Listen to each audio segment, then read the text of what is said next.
हम जो है मध्यकालीन भारतीय इतिहास का अध्ययन कर रहे हैं और मध्यकालीन भारतीय इतिहास में जो है हम अलाउद्दीन खिलजी के बारे में अध्ययन कर रहे हैं। अलाउद्दीन खिलजी के बारे में जो है हमने 7-8 वीडियो जो है मैं अध्ययन कर लिया है। अब आज का जो चैप्टर है हमारा अलाउद्दीन खिलजी के समय के प्रमुख विद्रोह। अलाउद्दीन खिलजी के समय जो है कौन कौन से प्रमुख विद्रोह हुए थे। देखो, उस समय दिल्ली सल्तनत के काल में अमीर लोग जो है सत्ता के मुख्य आधार होते थे। अमीर लोग सत्ता के मुख्य आधार होते थे और उनकी हितों की जब तक पूर्ति होती थी तब तक वो विद्रोह नहीं करते थे, और अगर उनके हितों पर कुठाराघात होता था तो वो विद्रोह कर देते थे। क्या कर देते थे? विद्रोह कर देते थे। और हमने देखा था कि आपके इल्तुतमिश के काल में मतलब जो है कई अमीरों ने जो है विरोध किया था, जो ऐबक के वंशज थे, है ना, उन्होंने कईयों ने विरोध किया था और उन विरोध से छुटकारा पाने के लिए उसने 40 गुलामों के दल का गठन किया था। ठीक है। और फिर बलवान के काल में जो है अमीरों ने विरोध किया था तो उसने 40वां गुलाम दल का अंत कर दिया था। फिर हमने देखा था बलवान के उत्तराधिकारियों काल में जो है अमीर लोग जो है इतने प्रभावी हो गए थे कि बलवान के उत्तराधिकारियों में किसको बैठाना है, किसको हटाना है। और इल्तुतमिश के समय भी यही हुआ था। इल्तुतमिश के बाद में जो शासक बने थे उसके उत्तराधिकारी, उनको जो है सत्ता पर बैठाने और हटाने में महत्वपूर्ण स्थान अमीरों का था। ठीक है। तो इस प्रकार जो है जब तक उनकी महत्वाकांक्षा में पूर्ति होती रहती थी वो विद्रोह नहीं करते थे, लेकिन जब भी उनके हितों पर कुठाराघात होता था वो विद्रोह कर देते थे। और अलाउद्दीन के काल में भी यही कंडीशन थी। अलाउद्दीन खिलजी ने जो है आपके 1296 में जलालुद्दीन खिलजी की हत्या करके जो है शासक बना था। कब बना था? 1296 ईस्वी में। और जब वो शासक बना था तब उसके जो है बहुत सारे जो उसके उत्तराधिकारी थे और वो अमीर लोग जो थे, जो आपके जलालुद्दीन के समर्थक थे, वो सारे के सारे अभी जिंदा थे, है ना। लेकिन अलाउद्दीन खिलजी जो था वो निरंकुश प्रवृत्ति का व्यक्ति था। वो नहीं चाहता था कि उसके पूरे शासनकाल में कोई ऐसे लोग जीवित रहे जो कभी विद्रोह कर सकते हैं। तो उसने जो है क्या किया कि जलालुद्दीन के जितने भी उत्तराधिकारी थे सबको मरवा डाला और जो भी जितने भी विरोधी अमीर थे उन सबको मरवा डाला। लेकिन फिर भी कुछ ना कुछ ऐसे तत्व बच गए जिन्होंने अलाउद्दीन के काल में जो है विद्रोह किया। अब उनके काल में जो मुख्य विद्रोह हुए थे उनके बारे में हम अध्ययन करेंगे एक एक करके, है ना। और उनके काल में जो सबसे पहले जो विद्रोह हुआ था वो था 9 मुसलमानों का विद्रोह। कौन सा था? 9 मुसलमानों का विद्रोह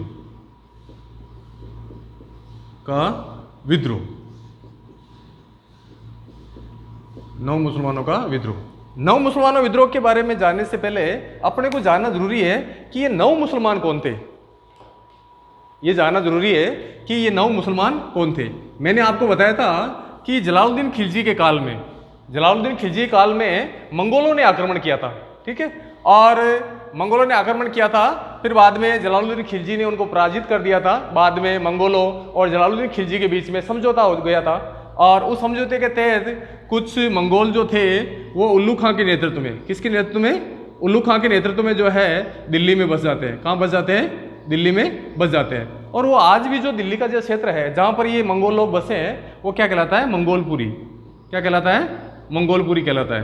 तो वहाँ पर बस गए थे। ठीक है। तो ये 9 मुसलमान थे जो जिन्होंने जलालुद्दीन खिलजी के समय इस्लाम धर्म ग्रहण किया था और दिल्ली में स्थायी रूप से बस गए थे। ठीक है। ये तो आगे हो गया आपके 9 मुसलमान। अब जो अगला हम देखते हैं कि विद्रोह उन्होंने कैसे किया। तो हमने देखा था कि 1299 में अलाउद्दीन खिलजी ने गुजरात पर आक्रमण करवाया था। 1299 में किसके नेतृत्व में? उल्लू खां और नुसरत खां के नेतृत्व में। उल्लू खां और नुसरत खां के नेतृत्व में जो है उन्होंने आक्रमण करवाया था। कहां पर? गुजरात पर। ठीक है। और गुजरात पर आक्रमण करवाया था। उस समय गुजरात को जो शासक था कौन था? कर्ण बघेल। कौन था? कर्ण बघेल। अब कर्ण बघेल तो है उनसे पराजित होके कहाँ भाग गया? देवगिरी भाग गया था। कहाँ भाग गया था? देवगिरी भाग गया था। और उन्होंने गुजरात को बुरी तरह से लूटा। गुजरात के जो महत्वपूर्ण नगर थे जैसे सूरत है, खंभात है, भड़ोस है ना, और आपके जो सोमनाथ है, उनको बुरी तरह से लूटा और लूट का सामान लेके वापस दिल्ली की तरफ बढ़े। किधर बढ़े? दिल्ली की तरफ बढ़े। ठीक है। और जब दिल्ली की तरफ बढ़े तो गुजरात से जब दिल्ली आते हैं तो बीच में राजस्थान का एरिया पड़ता है, ठीक है। और तो वो जालोर में जो है वो लूट के सामान का जो है बंटवारा करने लगे। जालोर, उसमें जालोर का शासक कानड़ देव था ना, जालोर में जो है वो क्या करने लगे, लूट के सामान का बंटवारा करने लगे। अब जब लूट का सामान का बंटवारा करने लग गए तो लूट के सामान को लेकर उनमें क्या हो गया, झगड़ा हो गया। क्या हो गया, झगड़ा हो गया। और झगड़ा क्यों हो गया, क्योंकि लूट का जो सामान होता था उस समय वो क्या कहलाता था, खुम्स। क्या कहलाता था, खुम्स, ठीक है। और उसमें इस्लाम के अनुसार ये तय था कि इसका 20% तो जो है शासक को दिया जाएगा और 80% जो है जो लूटने वाला है उसको दिया जाएगा, ठीक है। कि 20% किसको दिया जाएगा, शासक को दिया जाएगा, 80% किसको दिया जाएगा, जो लूटने वाला है, ठीक है। तो इसी बात को लेकर उनमें जो है झगड़ा हो गया। अब मंगोल चाहते थे कि वो 80% रखेंगे, 20% ही शासक को देंगे, लेकिन अलाउद्दीन ने एक नियम बना दिया था कि वो 80% अपने पास रखेगा और 20% सैनिकों को देगा। अब बाकी जो नुसरत खां, उल्लू खां के नेतृत्व में जो सैनिक थे वो तो मान गए इस चीज के लिए, लेकिन जो नव मुसलमान थे वो पुरानी जो इस्लाम की परंपराओं को मान रहे थे कि भाई जो है इस्लाम में तो ऐसा कह रखा है, आप हमें इतना कैसे दे सकते हो। तो इसी बात को लेकर क्या हो जाता है, झगड़ा हो जाता है। और इस झगड़े में जो है अलाउद्दीन के एक भतीजे को और आपके जो है नुसरत खां के भाई को नौ मुसलमानों द्वारा मार दिया जाता है, ठीक है। उनको मार देते हैं। तो फिर वो जो है उल्लू खां और नुसरत खां भी जो है उन पर प्रत्याक्रमण करते हैं और जो है कई मंगोलों को मार देते हैं, कई मंगोलों को मार देते हैं। और उनके जो संबंधी वगैरह रहते हैं दिल्ली में उनको भी मरवा देते हैं, बच्चों को मरवा देते हैं, ठीक है। बुरी तरह से उनका विद्रोह का दमन कर देते हैं। लेकिन उनमें से कुछ नेता जो बच के जो है आपके उधर रणथंभौर साइड में चले जाते हैं, मैंने आपको बताया था महमूद मूसा, कैबरू वगैरह चले जाते हैं, लेकिन इस विद्रोह का दमन कर दिया गया। तो इस प्रकार ये अलाउद्दीन खिलजी के काल में होने वाला पहला विद्रोह था। कौन सा था, नव मुसलमानों का विद्रोह, ठीक है। अब दूसरा बात आती है आपके अकद खां की। किसकी बात आती है, अकद खां की। किसकी आती है, अकद खां का विद्रोह। किसका विद्रोह, अकद खां का विद्रोह, ठीक है। यह हुआ था दूसरा विद्रोह अलाउद्दीन खिलजी के काल में। और ये कब हुआ था, ये उस समय हुआ था जब अलाउद्दीन खिलजी रणथंभौर पर आक्रमण करने के लिए जा रहा था। कहां जा रहा था, रणथंभौर पर आक्रमण करने के लिए जा रहा था। रणथंभौर पर आक्रमण कब किया था, आपको पता है कि 1301 के समथिंग किया था, है ना। और क्यों किया था कि हमने पहले देखा था कि पहला आक्रमण उत्तरी भारत पर उसने जो किया था गुजरात पर किया था 1299 में।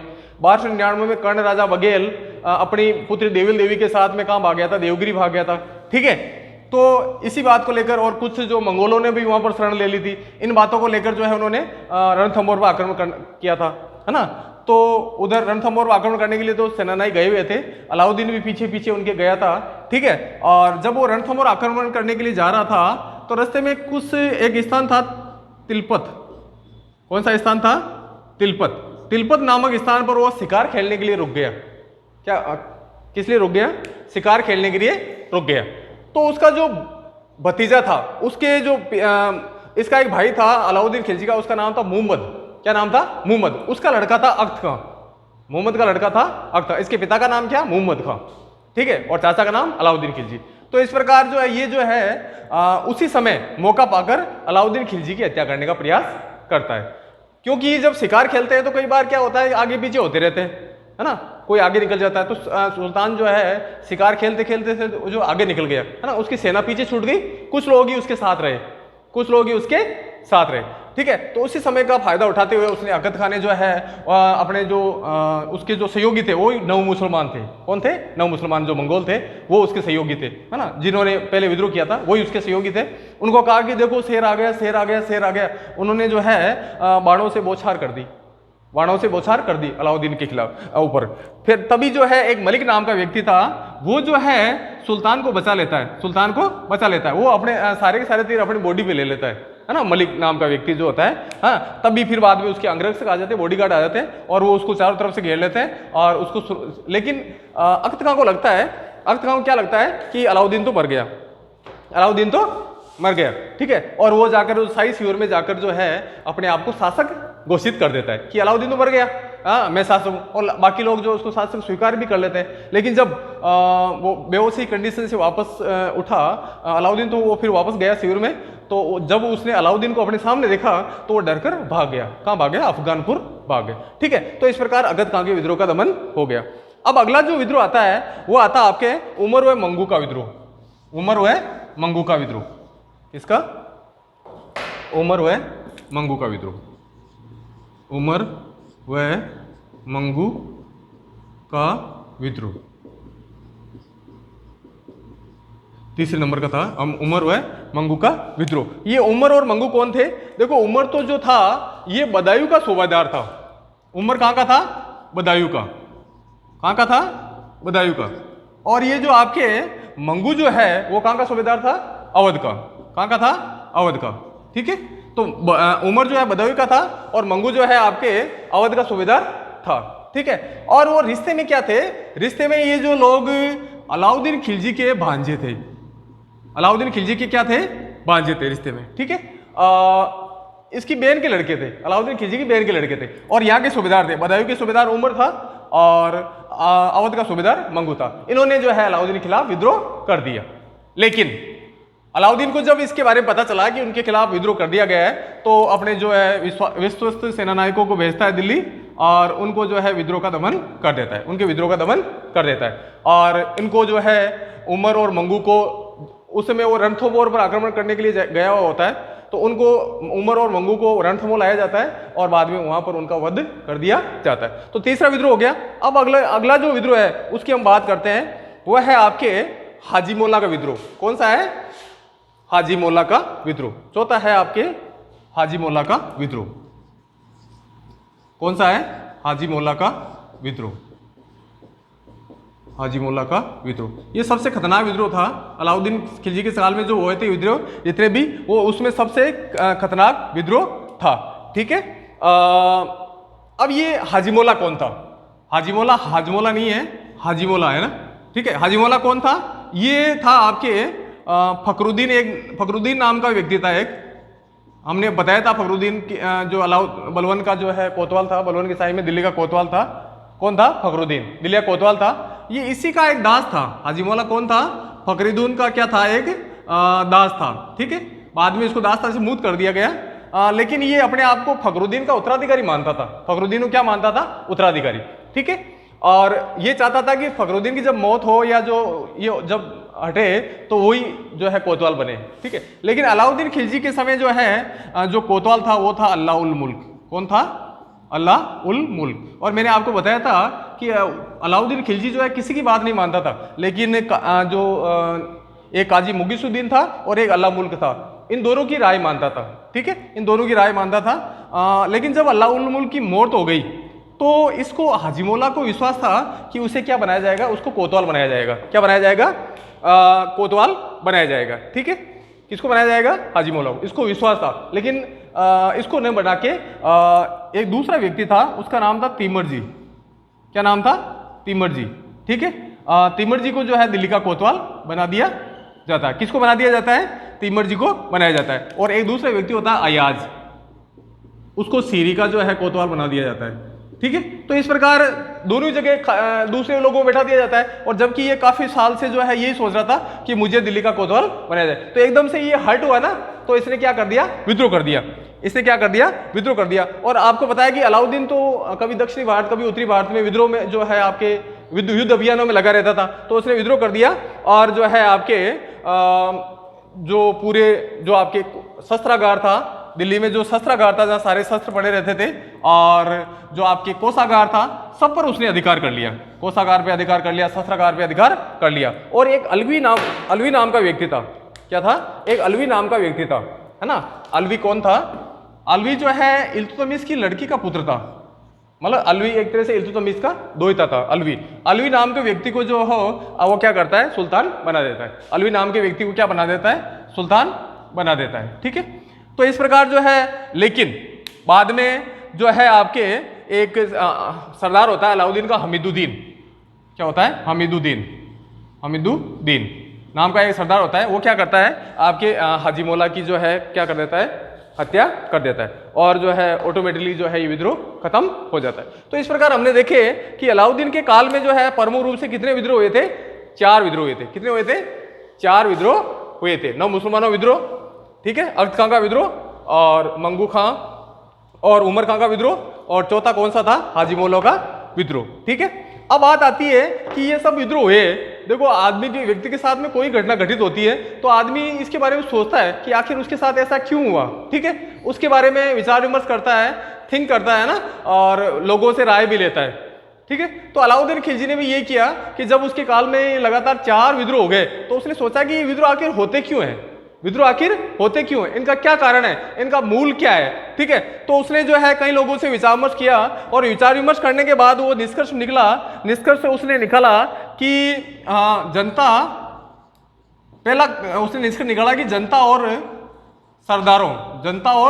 सरदारों की गतिविधियों, जनता और सरदारों की जो गतिविधियों हैं उनसे सुल्तान का अनभिज्ञ रहना,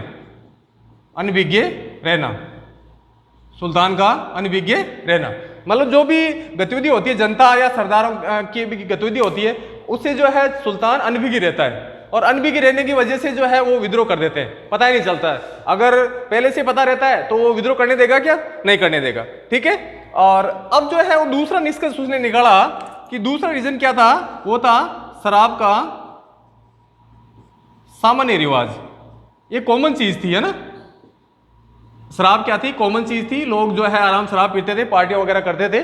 आपको पता है कि शराब पीने के बाद आदमी बेक जाता है ना, और उसके दिल में जो होता है वो बाहर निकाल देता है ना, उसका साहस बहुत ज्यादा बढ़ जाता है। और ये जो शराब की पार्टियां वगैरह होती थी उसमें बड़े बड़े अमीर लोग बैठते थे, है ना, अपनी बड़ी बड़ी हाका करते थे, है ना, बड़े बड़े प्लान करते थे, है ना, और बड़े बड़े विद्रोह की प्लानिंग करते थे, है ना। तो उन्होंने देखा कि ये शराब की पार्टियां वगैरह होती है ना, तो इसकी वजह से ये विद्रोह ज्यादा बढ़ता है, क्योंकि वहां पर 5-7 अमीर बैठ गए और वो इधर अपनी बात कहेगा, वो अपनी बात कहेगा, वो कहता है मैं ऐसे कर दूंगा, वो कहेगा मैं ऐसे कर दूंगा, तो सब लोग मिलकर जो विद्रोह कर देते हैं। तो मेन रीजन क्या हो गया? शराब, ठीक है, उसने इसकी। और तीसरा जो निष्कर्ष उसने निकाला कि जो अमीरों के जो वैवाहिक संबंध है वो भी विद्रोह के कारण होते हैं। अमीरों के जो वैवाहिक संबंध है वो भी क्या होते हैं? विद्रोह के कारण होते हैं। देखो एक अमीर शक्तिशाली होता है और जब अपनी लड़की की शादी उसके साथ में करता है या लड़के की करता है, दोनों परिवार एक हो जाते हैं, तो एक अकेला भी शक्तिशाली था, 2 और मिल गए तो ज्यादा शक्तिशाली हो गए। तो उन्होंने जो है शादी ब्याह भी एक रीजन होता है जो लोगों को शक्तिशाली संगठित करते हैं, है ना, ठीक है। और चौथा जो कारण था वो क्या था कि व्यक्तियों या अमीरों के पास जो है अत्यधिक धन का होना। व्यक्तियों और अमीरों के पास अत्यधिक धन का होना, मतलब आपके कुछ व्यक्तियों के पास उस समय ज्यादा धन था, है ना, और जब आदमी के पास ज्यादा धन होता है तो वो उठपटांग हरकतें करता है, हाँ, विद्रोह की सोचता है, ठीक है, और विद्रोह के लिए जो साधन प्राप्त कर सकता है। अगर आदमी के पास पैसे नहीं होंगे, धन नहीं होंगे, तो विद्रोह के लिए साधन कहां से लाएगा? हाँ, सैनिक कहां से लाएगा? लेकिन अगर ज्यादा पैसे होते हैं तो वो सैनिक भी ला सकता है, साधन भी ला सकता है ना। तो उसने देखा कि ज्यादा पैसे होने की वजह से जो है आदमी विद्रोह के बारे में सोचता है। तो इस प्रकार 4 कारण उसने पाए। क्या पाए? 4 कारण उसने पाए। अब जो है 4 कारणों पाने के बाद जो है उसने 4 अध्यादेश निकाले। क्या निकाले? 4 अध्यादेश निकाले। ये समझने के बाद कि विद्रोह क्यों होते हैं। तो 4 अध्यादेश में पहला अध्यादेश जो था वो था गुप्तचर व्यवस्था से संबंधित। गुप्तचर व्यवस्था संबंधित था। कौन सी व्यवस्था संबंधित था?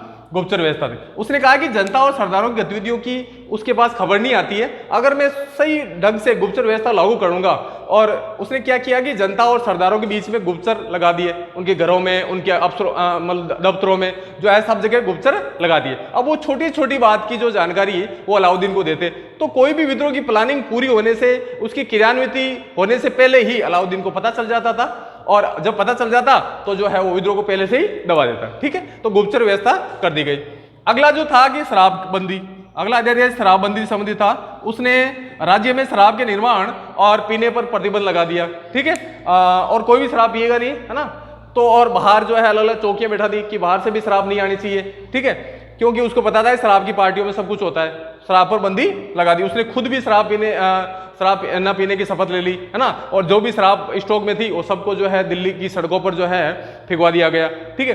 तो उन्होंने शराब की जो है बंदी कर दी, ठीक है। लेकिन बाद में शराबबंदी जैसे अभी हमारे यहाँ लॉकडाउन में भी हुई थी, है ना, शराबबंदी हुई थी कोरोना की वजह कि भाई जो है शराब की वजह से, गुटखा जर्दा की वजह से इसका संक्रमण फैलता है, लोग आपस में मिलते हैं, ठीक है।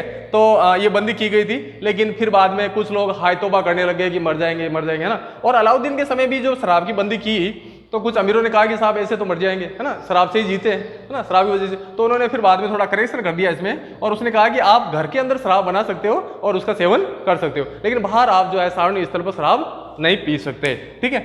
अगला जो था वो था वैवाहिक संबंध। विवाह संबंधी से जो है संबंधित जो है उसने आदेश निकाला था कि विवाह संबंध करने से पहले उसे सुल्तान की अनुमति लेनी पड़ती थी। विवाह संबंध मतलब जो है तय करने से पहले क्या करना होता था, सुल्तान की सहमति लेनी पड़ती थी कि भाई मैं इस अमीर के साथ में अपनी लड़की की शादी कर रहा हूँ या अपने लड़के की शादी कर रहा हूँ, तो उसके बारे में जो है उनसे पूछा जाता था और तभी जो है वो विवाह संबंध कर सकते थे। तो इस प्रकार उसको लगता था कि ये दोनों अमीर एक साथ अगर संबंधी हो गए तो विद्रोह कर सकते हैं, तो वो उनको अलाउ नहीं करता था, ठीक है। अगला जो है वो है आपके व्यक्तियों के पास अधिक संपत्ति होना। कई व्यक्तियों के पास अधिक संपत्ति थी, वो कई लोगों ने जो है अनुदान में, धार्मिक अनुदान में, कई लोगों ने सैनिक सेवा के बदले भूमि प्राप्त कर ली थी और वो उसका पीढ़ियों से यूज करते आ रहे थे, पीढ़ियों से यूज करते आ रहे थे, चाहे वो वर्तमान में जो है उनके वो मतलब सेवा में हो या नहीं हो। तो अलाउद्दीन ने जो है ऐसी भूमि को छीन लिया उनसे ऐसी भूमि को उनसे छीन लिया और उसको खालसा भूमि बदल दिया। कौन सी भूमि बदल दिया? खालसा भूमि बदल दिया। तो इस प्रकार उनके पास जो अतिरिक्त आय का जो साधन था वो उसने छीन लिया। तो अब जब अतिरिक्त आय का साधन उनसे छीन लिया गया तो वो रोजी रोटी चक्कर में पड़ गए, और जब आदमी रोजी रोटी चक्कर में होता है तो फालतू के बातें नहीं सोचता है, विद्रोह वगैरह के बारे में नहीं सोचता है। तो इस प्रकार उन्होंने ये 4 अध्यादेश निकाले थे और इन 4 कारणों का निदान करने के लिए। तो इस प्रकार आज हमने जो है अलाउद्दीन खिलजी के समय हुए प्रमुख विद्रोह, उनके कारण और उनके निदान के बारे में अध्ययन किया है। ठीक है, धन्यवाद।